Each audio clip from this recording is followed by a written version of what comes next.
रामदासं नमो भक्तपालं नमो ईश्वरांशं नमो लोकवीरम्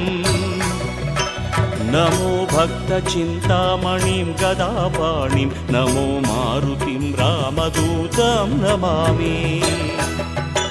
नमो वानरेन्द्रं नमो विश्वपालं नमो विश्वमोदं नमो देवशूरम् नमो गगनसञ्चारितं पवनतनयं नमो मारुतिं रामदूतं नमामि नमो रामदासं नमो भक्तपालं नमो ईश्वरांशं नमो लोकवीरम्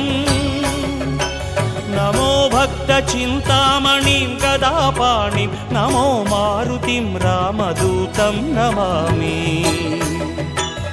श्री आञ्जनेयं नमस्ते प्रसन्नाञ्जनेय।